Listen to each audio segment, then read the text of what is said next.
Hey guys, welcome to our channel mister class 9-10। मैं अकमल खान आज आप लोगों को क्लास 10th हिंदी आपका जो आज टॉपिक है वो आपको 8 नंबर दिलाएगा। जी हाँ, हिंदी में आपको 8 नंबर मिलेंगे, वो भी एकदम पक्के। क्या है हमारा आज टॉपिक? ये हिंदी के 8 नंबर आपके पक्के, यानी कि आपका 1.5% मार्क आपका समझ लीजिए, थोड़ा सा आपको फैट देना है अपने ऊपर और आपके 8 नंबर पक्के। तो क्या है आपको हम बताएंगे जो कि आपके हर एग्जाम में श्योरली आते हैं। तो देखिए, जो आपका पहला चीज होता है वो होता है श्लोक। एक संस्कृत खंड से कविता ली जाती है, 2 लाइन की।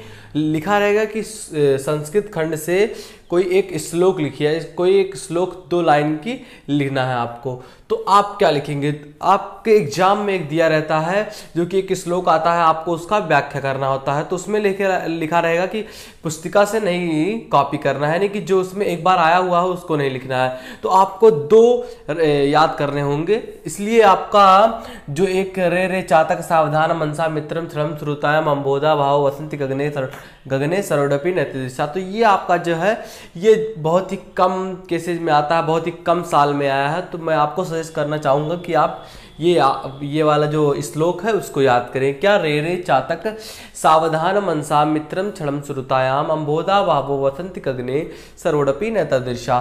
तो ये आपको पूरा इस पे आपको अगर लिखेंगे ऐसे तो आपको 2 नंबर मार्क मिल जाएंगे। तो 2 नंबर मार्क आपका एकदम कन्फर्म हो जाएगा। लेकिन यहाँ पर आपको जो ये मार्क नहीं है, क्वेश्चन मार्क है, ये विराम है एक वाला, ये 2, ये आपको लगाना जरूर होता है। ये संस्कृत का एक वो है कि इसमें आप नहीं लगाएंगे तो आपका नंबर भी कट जाएगा 1 नंबर। तो देखिए, ये आपका 2 नंबर हमेशा फिक्स हमेशा आता है एग्जाम में। तो ये आपका 2 नंबर हो गया। इसके बाद जो आपका रस में आपको हास्य रस और करुण रस पढ़ना होता है। ये आप कन्फर्म आएगा, श्योरली हर साल आता है। या तो आपका पूछ लेगा हास्य रस या करुण रस। ज्यादातर साल में आपका पूछा हुआ है कि हास्य या करुण रस में से किसी एक का उदाहरण देते हुए परिभाषा लिखिए। तो ये आपका, यानी कि आप कोई भी एक याद कर ले, लेकिन ऐसा नहीं है। कभी कभी ऐसा एग्जाम में दे देता है कि केवल हास्य रस का लिखो या फिर केवल करुण रस का लिखो। तो आपको दोनों याद करना है। बेहद ही सिंपल है, सरल है। आपको क्या करना होगा? इसका पहले परिभाषा लिखना होगा, फिर इसका एक एग्जाम्पल उदाहरण लिखना होगा। जैसे कि हास्य रस क्या है? किसी व्यक्ति, वस्तु, स्थान या चीज, किसी चीज को देखकर आपके मन में हंसी वाली भावना उत्पन्न होती है, यानी कि हंसी प्रकट हो जाती है, तो उसे हास्य रस कहते हैं। जो आपके मन में रस होता है उस रस को हास्य रस कहते हैं। अगर किसी व्यक्ति को देखकर या फिर किसी चीज को देखकर आपके मन में, आपके दिल में शोक की भावना उत्पन्न होती है, आपको दुख होता है, तो ये आपका करुण रस हो जाता है। तो यही आपको लिखना है। इसका एक उदाहरण आप लिख दीजिए। नाना वाहन नाना वैसा वैसे से समान नित देखा को मुखीन विपुल मुक्काहूँ बिनपत कोई बहुबाहूँ। तो ये आपका एक उदाहरण हो गया। इस करुण रस का भी एक उदाहरण लिख सकते हैं आप। मणि खोजे भुजंग जन्नी फंसी पटक रही थी शीश, अंधी आज बनाकर मुझको न्याय किया तुमने जगदीश। तो ये आपका करुण रस का उदाहरण हो जाएगा।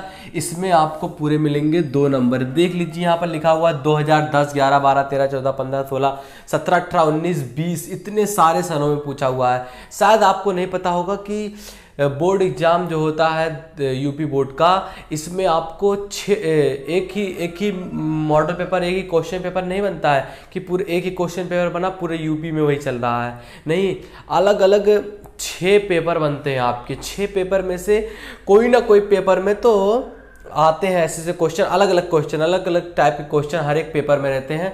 और आपके 2 जो क्वेश्चन पेपर होते हैं वो बहुत ही सरल बनाए जाते हैं और ऐसी जगह वो भेजे जाते हैं जहाँ की शिक्षा बहुत ही कमज़ोर हो, वहाँ पर शिक्षा नहीं होती हो, बहुत ही पिछड़ी शिक्षा मानी जाती हो, पिछड़ी लोग माने जाते हो, तो वहाँ वैसी भेजी जाती है। तो आपका, अगर आप पिछड़े से संबंध रखते हैं कि हमारा शहर या फिर हमारा जो क्षेत्र है वो पिछड़ा हुआ है, पिछड़े से संबंधित है, तो आपका ईजी आएगा पेपर, ये बनता है। तो इस तरह से 6 बनते हैं और 6 में से देखिए इतने सारे सनों में हर साल पूछा जाता है ये रस, हास्य रस या करुण रस। और इसी तरह से आपका अलंकार हो जाता है। अलंकार में आपके 3 अलंकार आपको 10 में पढ़ाए जाते हैं। क्या? उपमा, रूपक, उत्प्रेक्षीय अलंकार। तो ये भी आपको क्या करना होगा? एक परिभाषा आपको लिखनी होगी और एक इसका उदाहरण देना होगा। इस तीनों में से तीनों नहीं पूछ लेगा, केवल एक ही, या तो उपमा या रूपक या उत्प्रेक्ष्य। इस तरीके से पूछेगा, आपका क्वेश्चन बनाएगा कि उपमा या रूपक अलंकार में से किसी एक अलंकार को लिखिए, या रूपक उत्प्रेक्ष्य अलंकार में से, या फिर उपमा और उत्प्रेक्ष्य अलंकार में से, इसमें से आपको लिखना होगा। तो आपको इसमें 2 नंबर मिलेंगे, केवल आपको परिभाषा और इसका एक उदाहरण देना होगा। जैसे कि उपमा अलंकार थोड़ा बता दे रहे हैं, इससे पहले अगर आपने हमारी वीडियो नहीं देखी है तो इस पे केवल एक दिन ये टॉपिक चला था कि रस क्या है, अलंकार क्या है, और एक दिन चला था कि छंद क्या है। तो इस पर वीडियो ऑलरेडी बन चुकी है, आपको पूरा फुल डेफिनेशन में इसको समझना है तो हमारे चैनल को सब्सक्राइब करिए, बेल आइकन हिट करिए और वीडियो जाके देख लीजिए, क्योंकि हमने लगभग 20 मार्क आपके हिंदी के ग्रामर के कवर कर लिए हैं। अगर आपने नहीं देखे हैं तो देख लीजिए, 20 नंबर। और हिंदी के ग्रामर के ऐसे नंबर होते हैं जो आपको फिक्स नंबर आपकी बच्चों से ऊपर ले आते हैं, जैसे नॉर्मल जो बच्चे होते हैं उनसे ऊपर ले आते हैं। ग्रामर थोड़े कठिन होते हैं, लेकिन आपको अगर समझ में एक बार आ गया तो आप जिंदगी भर नहीं भूलेंगे। तो ये आपका जो अलंकार है, उपमा अलंकार, ये है कि जहाँ किसी व्यक्ति दूसरे व्यक्ति या वस्तु के साथ समानता दिखाई जाए तो वहाँ आपका उपमा अलंकार होता है। जैसे आपका एक उदाहरण हो जाएगा कि राधा के चरण गुलाब के समान कोमल है, यानी कि राधा के चरण की समानता उस गुलाब के साथ दिखाई गई है।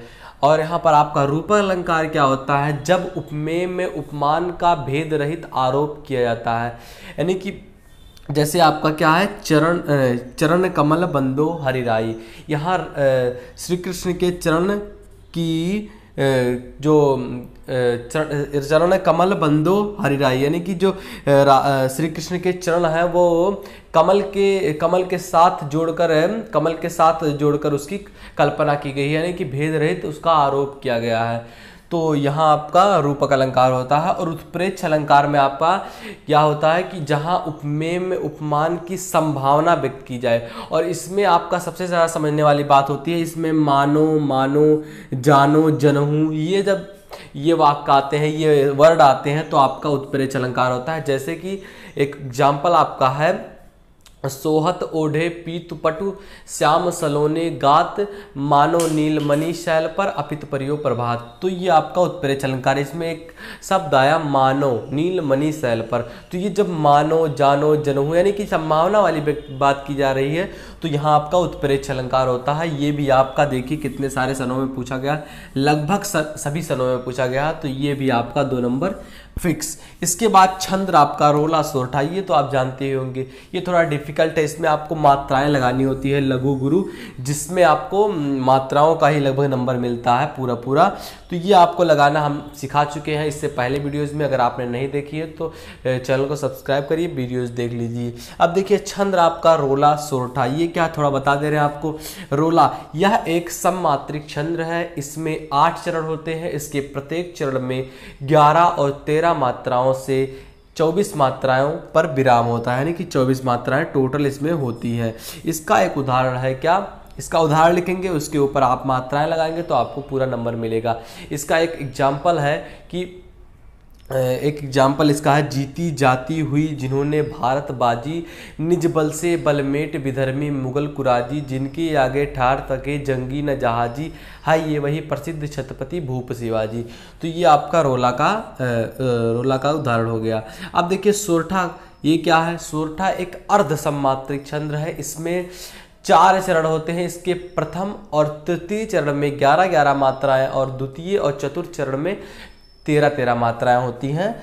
तो ये आपका जो एग्जाम्पल इसका है, ये जे ही सुमिरत सिद्ध हुए गणनायक कविवर बंदन, करहूँ अनगुरा बुद्ध रसी शुभगुण सदन। तो ये आपका रोला का उदाहरण हो गया, और ये भी पूरे सनों में पूछा जाता है। तो ये आपके जो 4-8 नंबर के थे 4 क्वेश्चन, ये आपके हर एग्जाम में हिंदी के पूछे जाते हैं। दोस्तों आशा करते हैं वीडियो पसंद आएगी, यदि वीडियो पसंद आए तो लाइक करना, यदि आप हमारे चैनल पर नया है तो सब्सक्राइब कर लिए।